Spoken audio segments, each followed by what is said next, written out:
Pernyataan mantan Ketua KPK Antasari Azhar tentang rekayasa kasus pembunuhan yang menyinggung nama Presiden RI ke-6 Susilo Bambang Yudhoyono berbuntut panjang setelah SBY melaporkan balik Antasari ke polisi. Pihak kepolisian pun diminta segera mendalami kasus ini untuk memberikan kepastian kepada masyarakat.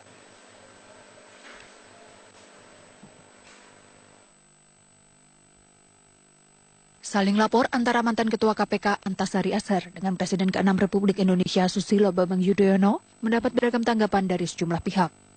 Wakil Presiden Yusuf Kala menegaskan pemerintah telah bekerja dan melaksanakan hukum sesuai dengan aturan yang berlaku terkait pemberian gerasi terhadap Antasari. Jika menilai gesekan yang terjadi antara Antasari dan SBY saat ini tidak ada kaitannya dengan Pilkada DKI. Bahwa mempunyai efek, ya, tapi tidak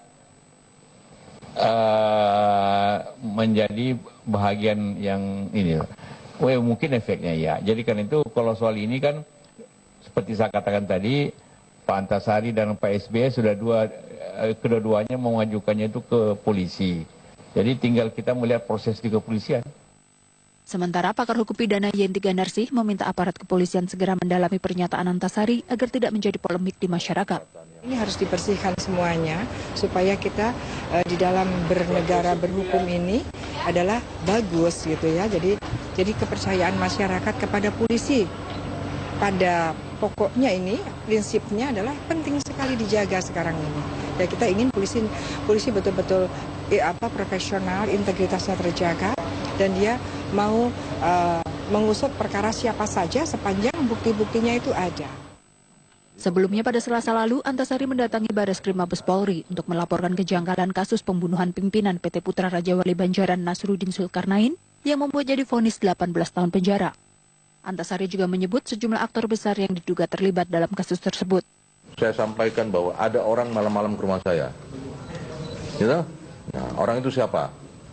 Mohon maaf mas, saya lihat label baju Anda, saya mohon maaf. Orang itulah Haritanu Sudibyo. Haritanu. Nah, beliau diutus oleh Cekias waktu itu. Siapa di Cekias? Nah, datang ke rumah saya minta supaya saya jangan menahan oleh Pohan. Terkait tudingan ini, SBY langsung membantah ikut campur tangan dalam kasus korupsi yang menyeret mantan Deputi Gubernur Bank Indonesia Aulia Pohan. Tim kuasa hukum SBY juga telah melaporkan balik Antasari ke Bareskrim Mabes Polri dengan tuduhan pencemaran nama baik dan penyebaran berita bohong atau fitnah. Sulit untuk tidak mengatakan bahwa serangan, fitnah, dan pembunuhan karakter ini terkait langsung dengan Pilkada Jakarta. Saya tidak pernah mengintervensi kepolisian, kejaksaan, dan majelis hakim. Sama sekali tidak dalam urusan dan kasus hukum Antasari ini. Kini patut ditunggu bagaimana proses hukum yang akan dijalankan oleh kepolisian agar kasus ini tidak menjadi bola panas yang berkepanjangan. Tim Liputan Metro TV. Bareskrim Mabes Polri sudah menerima laporan dari Antasari terkait dengan dugaan rekayasa kasus pembunuhan yang melibatkan dirinya. Kuasa Presiden ke-6 Republik Indonesia Susilo Bambang Yudhoyono pun melaporkan balik Antasari sebagai bantahan adanya campur tangan SBY dalam kasus ini. Dan kita bergabung dengan Marcelina Gita langsung dari Mabes Polri. Gita, apakah sudah ada informasi terbaru atas kasus ini? Iya, Sumi, informasi yang kami dapatkan dari pihak Bareskrim Mabes Polri ini sudah menerima 2 laporan, baik itu dari mantan Ketua Komisi Pemberantasan Korupsi Antasari Azhar maupun juga laporan dari mantan Presiden Republik Indonesia Susilo Bambang Yudhoyono. Selanjutnya dari pihak kepolisian, Bareskrim Mabes Polri khususnya akan membentuk tim penyidik untuk menyelidiki lebih lanjut perkara yang dilaporkan oleh kedua belah pihak tersebut. Bahkan pihak kepolisian juga sudah ada gelar perkara kecil dan selanjutnya akan memanggil baik itu Antasari Azhar maupun juga Susilo Bambang Yudhoyono akan dimintai keterangan dan kapasitasnya sebagai pelapor. Namun kami belum dapat memastikan dan juga pihak kepolisian belum bisa memberikan informasi lebih lanjut kapan kedua belah pihak tersebut, baik itu Antasari Azhar maupun Susilo Bambang Yudhoyono, akan dimintai keterangannya oleh pihak Bareskrim Mabes Polri. Untuk kita ketahui bahwa Antasari Azhar melapor ke Bareskrim Mabes Polri pada tanggal 14 Februari 2017 yang lalu atas perkara kasus pembunuhan mantan bos PT Raja Wali Putra Banjaran Nasruddin Zulkarnain pada tahun 2009 yang lalu. Antasari merasa bahwa dirinya dikriminalisasi oleh rezim penguasa pada saat itu, yakni Susilo Bambang Yudhoyono. Bahkan Antasari Azhar ini juga mengaitkan dengan kasus korupsi yang menjerat besan SBY, yakni Aulia Pohan. Tidak hanya itu, pada saat konferensi pers tanggal 14 Februari 2017 yang lalu, Antasari Azhar ini juga membongkar sejumlah nama. Salah satunya adalah Haritanu Sudibjo yang dinilai oleh Antasari ini juga turut serta ikut andil dalam kriminalisasi dirinya. Tidak terima atas apa yang dilaporkan oleh Antasari Azhar ke Bareskrim Mabes Polri, Susilo Bambang Yudhoyono pun juga melaporkan balik Antasari Azhar atas laporannya terkait dengan fitnah dan juga pencemaran nama baik. Kita masih akan tunggu lebih lanjut dari Bareskrim Mabes Polri kapan akan memanggil kedua belah pihak untuk dimintai keterangan lebih lanjut. Sumi. Baik, Marshalina Gita, terima kasih banyak atas laporan Anda. Pemirsa, demikian laporan langsung reporter Marshalina Gita dari Bareskrim Polri Jakarta. Ya, Mirsa, kasus Antasari ini kita lihat sejatinya sudah inkrah atau berkekuatan hukum tetap. Jika demikian, lantas kemana arah pengaduan Antasari maupun permintaan SBY untuk membuka kembali kasus Antasari? Ya, kita langsung saja mendalaminya bersama pakar hukum pidana Jamin Ginting.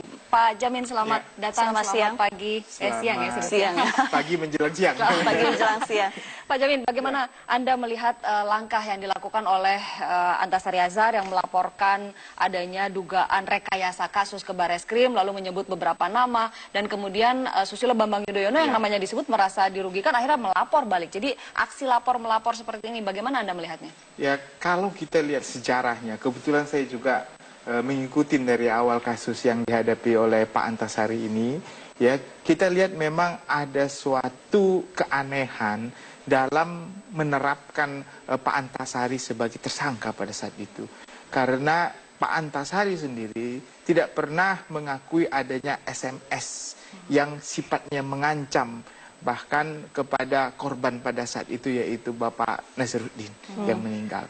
Nah, jadi tidak disangkalnya SMS ini, tetapi dalam proses persidangan terus dianggap memang itu suatu bukti yang sah. Sampai suatu ketika putusan itu terus berlanjut sampai putusan yang telah mempunyai kekuatan tetap menyatakan bersalah. Dasarnya apa? Karena ada yang tadi motif. Nah, jadi pada saat itu adalah motif. Apa motifnya? Motifnya diambil dari SMS tersebut. Yang tidak diakui ya, yang oleh dianggap Antasari Azhar sendiri. ada segitiga percintaan tersebut. Nah, jadi itu yang menjadi motif. Nah, pertanyaannya, siapa yang mengirimkan SMS tersebut? Padahal tidak ada bukti yang menunjukkan bahwasanya Antasari mengakui mengirim tersebut. Nah, inilah justru Pak Antasari ingin dibuka kembali, coba. Karena menurut dia ada orang yang merasa... Ya, permasalahannya kan kasus ini sudah inkrah. Benar. Antasari Azhar sendiri sudah melaksanakan pidananya kan. Menjalani hukumannya. Kasus yang sudah inkrah ini bisa dibuka kembali? Kita akan diskusikan itu di segmen berikut. Saya harus jeda dulu. Pemirsa jangan kemana-mana, kami akan kembali sesaat lagi. Tetaplah di Metro Siang. Perseteruan antara SBY dan Antasari menyedot perhatian yang besar dari masyarakat ya. Masyarakat bertanya-tanya apakah ini akan ada ujungnya. Mas Jamin Ginting, kasus yang sudah begitu lama, Antasari juga sudah menjalani hukuman. Jika dibuka kembali, apa sih syarat-syarat yang mungkin yang harus dipenuhi? Ya, jadi kalau suatu kasus sudah mempunyai kekuatan hukum tetap, ada dua hal yang bisa mengungkapkan untuk membalikkan fakta yang sebenarnya. Pertama adalah adanya bukti yang menunjukkan bahwa surat ataupun saksi yang memberikan keterangan itu adalah keterangan palsu atau surat palsu, dan bisa dibuktikan bahwasannya keterangan atau saksi itu adalah saksi palsu. Dan itu yang pertama. Yang kedua, adanya orang yang mengakui dialah sebagai pelakunya, begitu. Contohnya, dalam konteks ini Pak Antasari dibunuh oleh eksekutor. Eksekutornya itu dia terkena pidana hukuman. Lalu ada orang lain bahwasanya mengaku bukan dia yang membunuh Pak eksekutornya, sayalah yang membunuh. Atas perintah siapa? Atas perintah A, B, C, D, ke atas. Pak Jamin, seberapa besar dari kansnya dua hal itu, bukti atau saksi palsu, lalu ada juga ada orang yang muncul dan mengaku sebagai pelaku, itu pasti tipis sekali kansnya. Iya, memang tipis, tapi ini membuka tabir Pandora kalau kita katakan untuk membuka fakta sebenarnya. Karena konteks pidana itu adalah untuk mencari kebenaran material. Walaupun sudah ada mempunyai kekuatan hukum tetap, kan kita tidak boleh menghukum orang yang tidak bersalah, kan begitu. Walaupun pada saat itu, pada keadaan itu adalah bukti yang ada ya menunjukkan kepada orang itu. Tetapi pada saat nanti ada orang datang mengatakan saya ada membunuhnya, dia akan diperiksa, dicocokkan dengan bukti-bukti yang ada. Oh, kalau benar, ya itu kasus ada seperti itu. Ya. Pernah ada kasus? Ada. Itu sudah pernah berapa kali ada seperti itu. Dan satu celah yang ingin dimasuk oleh Antasari adalah adanya bukti yang hilang, yaitu pakaian yang digunakan oleh korban yang itu tidak ditemukan, tidak dihadirkan di persidangan.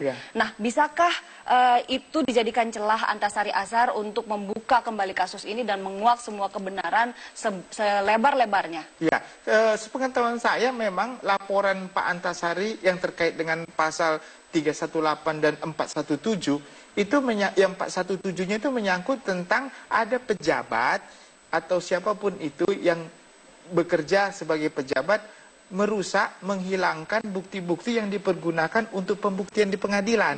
Jadi saya kira nanti larinya arahnya ke sana, bahwasanya ada orang yang menghilangkan bukti dengan bukti itu sangat penting untuk membuktikan siapa yang bersalah. Nah, sekarang kan lagi dilaporkan, nanti tinggal polisi aja, penyidik akan mencari siapa yang dimaksud dengan pejabat atau orang yang bekerja secara terus-menerus melakukan suatu kegiatan pemerintah yang menghilangkan atau merusak atau mengaburkan bukti tersebut. Oke, dua persyaratan itu harus dipenuhi, kansnya memang tipis. Tapi Anda optimis ini bisa ada ujungnya, ada penyelesaiannya? Iya. Ada dua penyelesaian. Penyelesaiannya adalah mengungkapkan ini secara terang atau penyelesaiannya diselesaikan secara politik. Nah, cuma itu aja yang mungkin yang bisa kita lihat nantinya begitu. Kita lihat kasusnya bergulir kemana ya. Baik, Pak Jamin Ginting, terima kasih banyak atas kehadiran dan informasinya pada siang hari ini. Ya, dan pemirsa, kita